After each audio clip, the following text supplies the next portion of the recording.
I'm Janice Dean. I'm Brett Baer. I'm Martha McCallum, and this is the Fox News Rundown. Friday, August 19th, 2022. I'm Jessica Rosenthal. 1 year later, and Afghans are starving, the Taliban's grip on the country is strong, and young girls are among those suffering the most. Their future is not bright in Afghanistan if changes aren't made. They will not be able to work outside of their home. They will not be able to pursue careers. We speak with Iowa Republican Senator Joni Ernst. And Lisa Brady. They're spreading hope and help in more than 70 countries already. Now, the Tim Tebow Foundation wants to offer protection for human trafficking survivors, who are also prosecution witnesses. They need us to care enough to do something about it, to build them this protection center and to give them this freedom so that they can testify. And I'm Dr. Ben Carson. I've got the final word on the Fox News Rundown. It's been 1 year now since the U.S. withdrew from Afghanistan. And since then, under Taliban rule, the economy has all but collapsed there. Millions are facing massive food shortages. And according to the UN Deputy Special Representative and Humanitarian Coordinator for Afghanistan, millions are even on the brink of starvation. The Taliban has ordered women to stay home and stay covered. Girls may not receive secondary school education like high school. But some teenage girls in Afghanistan are actually still getting an education. I'm not going to abandon these students. I can't. That's not in me. Tim Stuyven is the president of the Eileen Murphy Foundation. He's my former history teacher, and before the Taliban took over, he and some of his current high school students in San Diego were doing weekly virtual lesson plans with a school in Kabul. Many of the students were girls and still are. Stuyven says he was in touch with the Afghan teacher when the Taliban came in and ordered the school closed. But the teacher argued back. It's a private school, so it can remain open. Stuyven is now the sole fundraiser for that school. We are staying up until 10:30 p.m., almost into 11 o'clock, to stay with these girls because we can see how much they enjoy us being there for them. The students I'm seeing, there's no anger at the United States. There's appreciation. There is a desire to continue this relationship. They don't want to be abandoned, and I will not abandon them. But Stuyven, who also works with Task Force Argo, which helps get certain people out of Afghanistan through a vetting process, says the U.S. has abandoned some Afghans who fought alongside U.S. forces. They need to create a pathway for deserving Afghans to leave the country. Full stop. He is in touch with a handful of students and families who desperately want to leave, but can't. Still, he says he wants lawmakers to pressure the State Department to fast-track the creation of a family reunification portal. 1 year later, what are lawmakers doing? And what are their biggest concerns out of Afghanistan now? What we have witnessed over the last year after the botched withdrawal from American forces out of Afghanistan under President Biden are promises made, promises broken. Iowa Republican Senator Joni Ernst. One of the promises that have been made was to hold the Taliban accountable for the rights of women and girls. And the Taliban has unraveled all of these hard-fought gains that women and girls had seen over the last several decades during the global war on terrorism. And Biden played with that diplomatic recognition of the Taliban and potential coordination with U.S. intelligence and has worked with the Taliban despite the actions of the Taliban really stripping away a number of those rights for women and girls. So that is a serious concern of mine. The president also promised to avenge the deaths of 13 service members that were killed at the Abbey Gate. And we haven't conducted any counterterrorism strikes against ISIS-K in Afghanistan, period. Those deaths have not been avenged. And then there was the promise to keep troops in Afghanistan until all Americans who wanted to leave were evacuated. And we still have Americans in Afghanistan. Yeah. And so there are a lot of promises made by this administration. They have not been kept.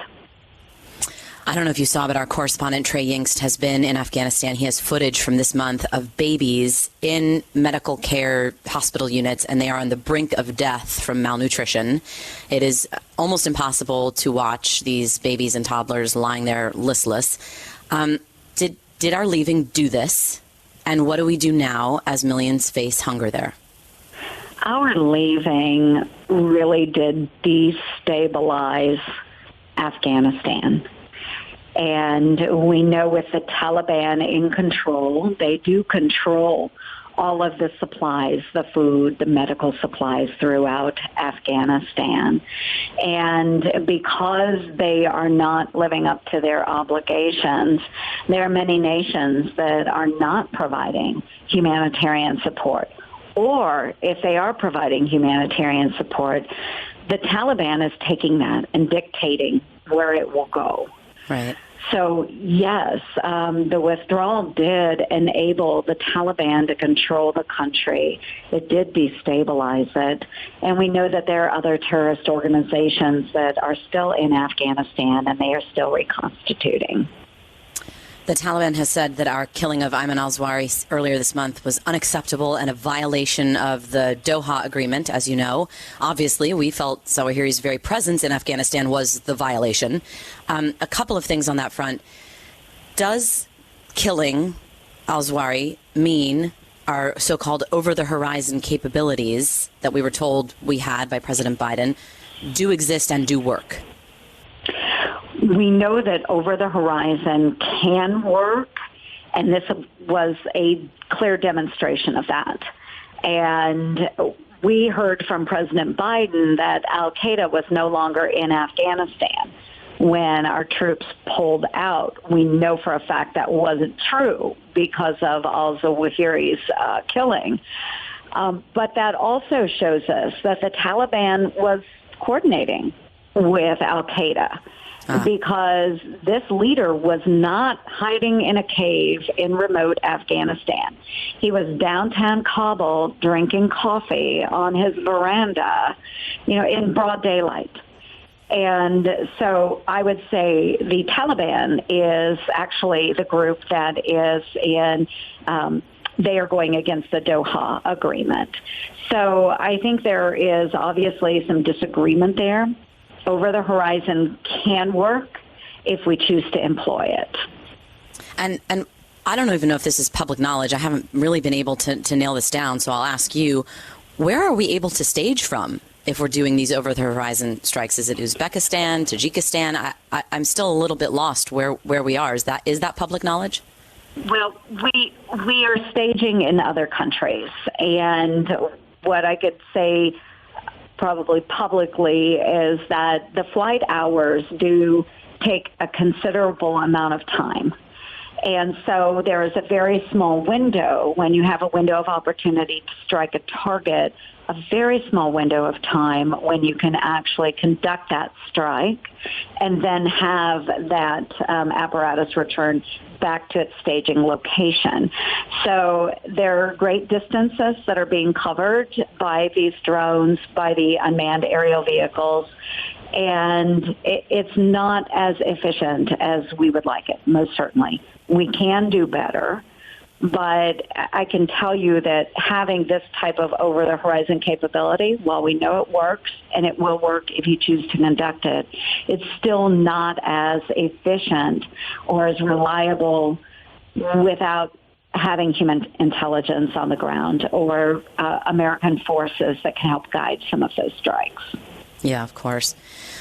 Let's talk about the finances, because I know you've commented on it. We still do have half of that $7 billion in frozen Afghan central bank funds. I know the other half was given to the families of 9/11 victims, but it seems like the prevailing thought in the administration is that releasing these funds is just too risky, that the central bank in Afghanistan cannot guarantee that this money wouldn't fall into the hands of the Taliban or maybe even other terrorist groups. I know the State Department has said they're trying to find a way to still get this money to the Afghan people. But if you don't have an organization that can dole it out and spend it like on the economy, then what's the answer here with this money? You are absolutely correct, Jessica. There is about $3.5 billion that remains frozen.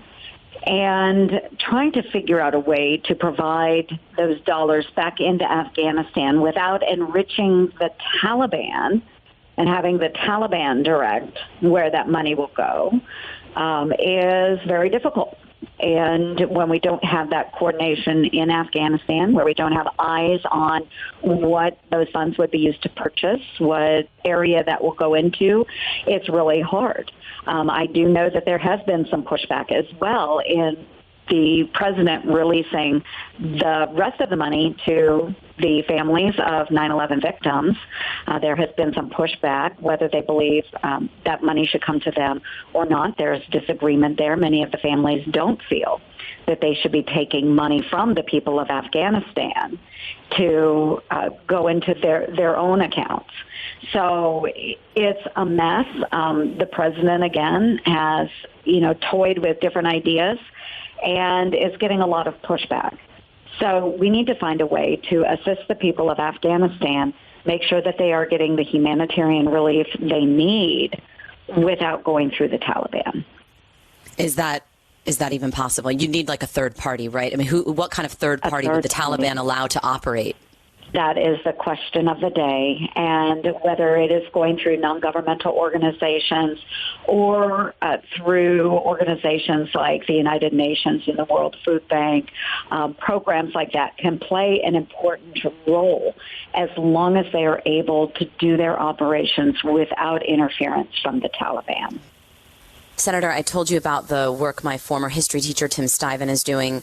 He wants lawmakers to pressure the State Department to come up with a faster way to vet and bring in those Afghans who may be deserving of coming here, and for a family reunification portal. Are those things possible? Would that even be of interest? I know there may be some security concerns in some cases in bringing people over. And I know you'd also mentioned there's still a focus on even just getting U.S. citizens and green card holders out as well. I think they are possible as long as you do have cooperation, again, from the Taliban.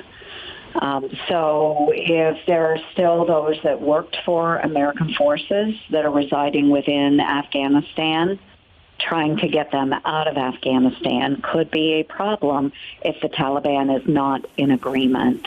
And so once again, the Taliban is controlling who enters and who exits Afghanistan. The portal is a wonderful idea, and reunification of those families would be very, very important. And I just want to say that, yes, these things are possible, but it will take a lot of involvement, not just from Congress, but from our President of the United States, who has made many promises and has not followed through with a single one of them.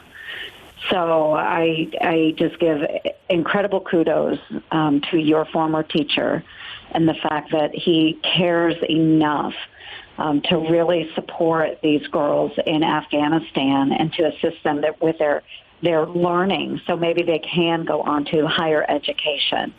But their future is not bright in Afghanistan if changes aren't made. They will not be able to work outside of their home. They will not be able to pursue careers unless the Taliban starts recognizing the rights of women and girls in Afghanistan. Senator Joni Ernst, thank you so much for your time. Absolutely. Thank you, Jessica.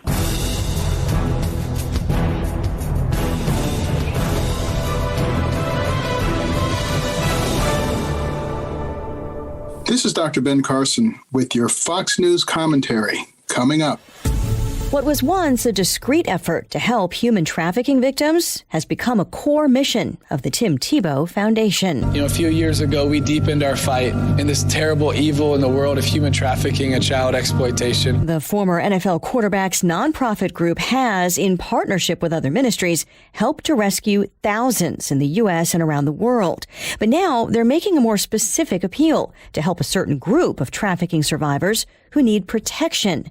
It's the evolution of their anti-human trafficking efforts, one of the group's 4 focus areas. It was about a decade ago when my dad gave me a call, and he was preaching at an underground pastors conference, and he was leading these pastors in a country that where faith is not allowed. Tim Tebow, who's also a former pro baseball player and best-selling author, is the founder and chairman of the Tim Tebow Foundation. Where he was at, there were girls brought in to be sold, and his heart was moved. And one of the reasons why he is one of my biggest heroes is my dad's not someone that turns and looks the other way away. And so he took out all the money in his wallet and he purchased the freedom of these 4 young girls for $1,250. And he gave me a call.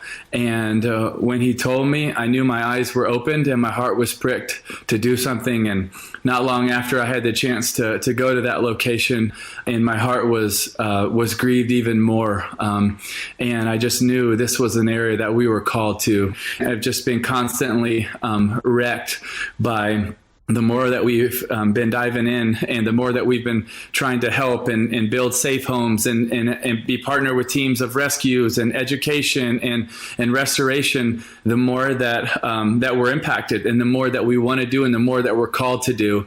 And it's been something that has driven us to want to do more, but I would say it's also grieved us because it is so massive around the world. And every now and then, our team, sometimes you feel overwhelmed and it's daunting, but then we remember how worthy and worth it every single life is, and to celebrate every single one of those lives that has been rescued and restored, and faith, hope, and love has been brought to them. It is so powerful. So in addition to the anti-human trafficking efforts you already have underway, the education, the safe homes, you're now working to build a shelter in Thailand with an even more specific focus. And this pertains to certain trafficking survivors who've not only been rescued, but are also witnesses for prosecutions. How did your group realize that this need exists? It's with our partners, Rafa International, who we've been partners with for quite a while, and with Safe Homes. They got a call from the Thai government and Thai police saying that this is needed because there are girls with active threats, with death threats, and even prices on their head, so that they don't testify against their trafficker. And our partners call us, and it was just something that we knew we had to step into. And so that's why this year we made it my birthday campaign, because this protection center is so important to the protection of already 15 girls, but there's going to be so many more every week and every day.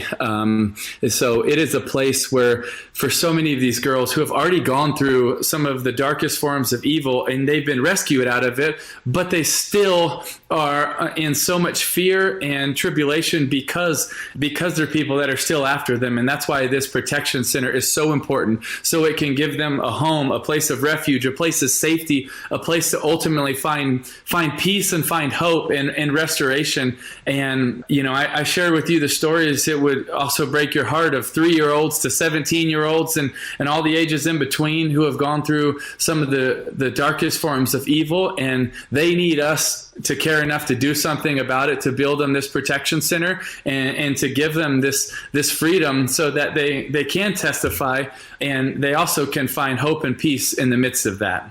Is this something you're hoping to continue to do in other places, this specific type of protective environment for the survivors who are witnesses?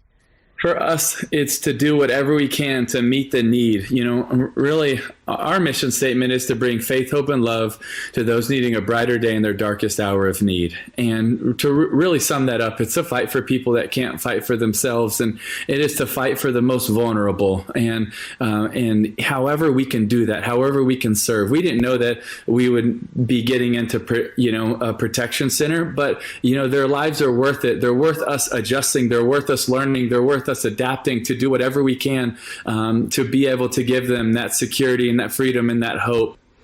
Your foundation also highlights the fact that traffickers will often pursue the survivors again, even after they've been rescued. It sounds like the rescue is never really the end of these stories, even if that worst case scenario of being pursued again, doesn't happen.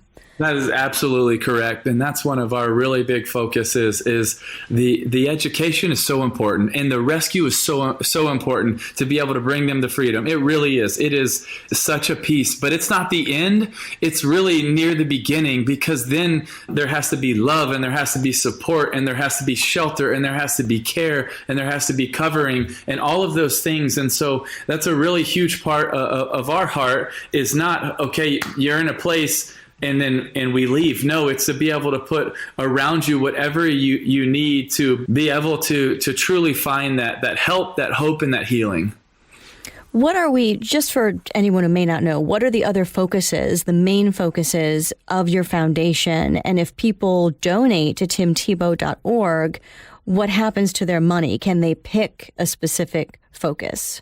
They can, go to timtebowfoundation.org and check it out. And our other areas of focus, another one of those is special needs care. That's a big area that God has pricked our heart to want to serve. And we do that in a lot of different ways with schools and education, with a Shine On app that's a free resource to individuals, families, churches, communities. Also, one of our biggest special needs opportunities is something called Night to Shine, which is a worldwide prom for people with special needs, now in over 40 countries around the world, and hundreds of locations. And it's so special because we also have hundreds of thousands of volunteers. And that's something that also maybe listeners might want to get involved in, find one in their local area of their local church, their local communities, and maybe they can be a buddy or be a part of it. That's an easy way to be a part of it. Another area of focus for us is children with profound medical needs. So really, when people are looking at it,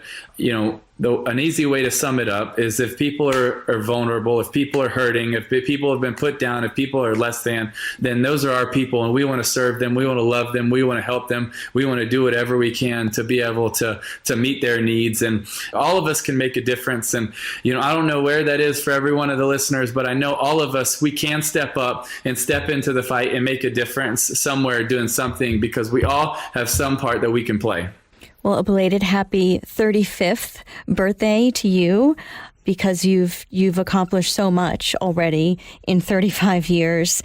And I would just wonder, do you have a project or a goal for each birthday like this focus on the protection house for the human trafficking survivors? We started a few years ago, and the first one was surgeries in the Tebow Cure Hospital, and we've continued to adapt. Last year it was multiple locations. It was for one of the special education schools we have in Guatemala. It was also for baby rescues in Africa, and there's multiple things that we're doing. So every year it's adapted to however best we feel like, with that birthday campaign, we can rally and bring awareness to a cause, but also try to meet a desperate need that is also very, very timely, because so many of these needs are so urgent, like we were talking about. There are 15 girls that are desperately waiting on this protection center to be built. And that's why one of our non-negotiables is our third non-negotiable. We call it rescue mission, because a rescue mission puts a timeline on it. And why we say that is because we want to live on a timeline, and it's not ours, but it's theirs. It's every life. Could you imagine, and this is graphic, but the average girl, when she is in a form of human trafficking, is that she gets raped 5.3 times per day. Every day matters. That's why there's urgency. That's why there's a timeline. Well, again, the place where people can find out more and to help is timtebow.org. Tim, thank you so much for your time, and thank you for all of the good that you are doing in the world. Well, thank you so much for giving me the time and letting me share. And we're so grateful, and so grateful for also so many people that have stepped in. And what? One thing I just want to mention is in this campaign, over 6,000 people have been a part of it and supported it. And I just want to say that's encouraging, because it's helped us raise a lot. But I think what's more encouraging is that 6,000 people that want to stand on the line. And you know what? If we can get more and more people that are arm in arm, I really do think that we can push back a lot of evil together. And I just think there's a lot of great people that are willing to stand on the line, and together we can make a big impact. Many thanks to you, Tim Tebow, and lots of luck with the ongoing campaign. Thank you so much. I really appreciate the time.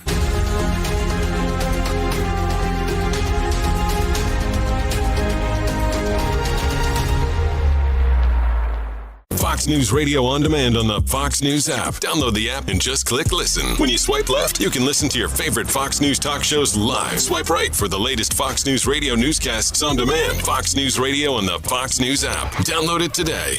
Rate and review the Fox News Rundown on Apple Podcasts or wherever you listen. It's time for your Fox News commentary. Dr. Ben Carson. What's on your mind? Our nation is in a crisis right now. Our most basic and fundamental institutions have completely abandoned the American people. Congress spends like they have an unlimited credit card. The White House is focused on increasing taxes and gender equity, and the media has gone completely off the rails as they consistently lie and provide justification for the aforementioned insanity.